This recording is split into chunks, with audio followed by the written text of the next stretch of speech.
Welcome back. About 1 in 5 people who have a heart attack will be admitted to the hospital for a second one within 5 years. For patients at risk of sudden cardiac arrest, a doctor may prescribe a wearable defibrillator, which monitors the heart and delivers a shock to restore rhythm. An Arizona man says that device saved his life. Jason Berry shows us how it works. Life is back to normal for Izzy and Benita Sonabend. The Phoenix couple is traveling again, spending time with family. And it's all because of this.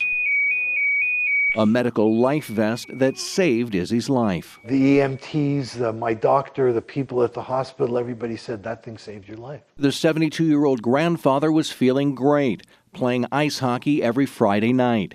Then everything changed when he had a heart attack. Thankfully, Izzy recovered and was sent home from the hospital. But because he was still at risk of another cardiac crisis, doctors prescribed him a life vest, a wearable heart monitor and defibrillator to be worn around the clock. The device is intended to apply an electrical shock if someone's heart stops. If it senses that your heart is going into some distress, it will discharge. And that's what happened. Izzy went into cardiac arrest at home in the middle of the night. His wife says the life vest was able to address the problem right away without having to wait for paramedics to arrive. When somebody has a heart attack and their heart needs to be shocked, that takes time. This was immediate. And we could have lost him in that time that it would take, whether it was for rescue to come here or from the nurse's station in the ICU into his room. Doctors at Banner University Medical Center Phoenix tell us a growing number of cardiologists are prescribing these life vests for patients who are in the middle of a treatment or waiting for another procedure, like what happened with Izzy. It served its purpose perfectly in providing a bridge between the initial event that damaged his heart muscle and then more definitive therapy that it turns out he very much did need.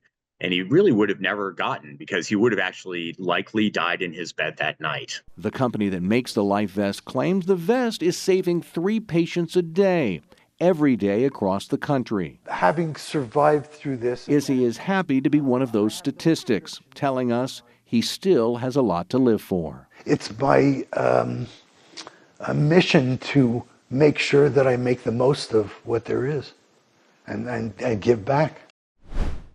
There's a perfect example of modern technology working. Yeah, absolutely. The thing is, you're treating what's happening now, as you should, is very acutely. I think people get really comfortable and thinking, okay, I have this device and all that, and that's great, but you still have to work on how you got there.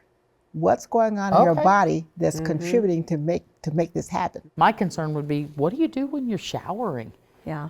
What happens if you have a heart attack while you're showering, you know, if you've got the life vest? So I've seen the internal defibrillators a lot. But didn't your husband have? My husband wore one for a while, and you have to take it off. You have to run it through the wash too. So so you do have to take it off for a little bit. He actually did not like wearing it. I think that gentleman had a really great attitude, and it worked out for him. Well, my husband did not. So, yeah, my husband did not like wearing it. He had some malfunctions with it. It was frustrating, and he just really, you know, was having just a hard time like dealing with all of that. So luckily he's off of that now. No, I think it's huge. I think it's a huge emotional thing to put that thing on and have it on.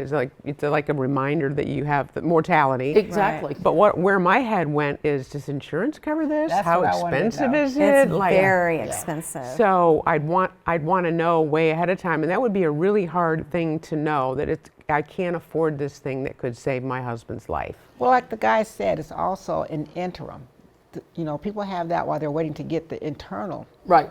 Or to get better, which is what happened with my husband. But there are some people that end up with it as an internal for a long run, even when they're doing the things that are right, even when they're, you know, eating and changing their diet and exercise and doing the things that you need to do. Some things you can't reverse. You That's can just right. stop progression.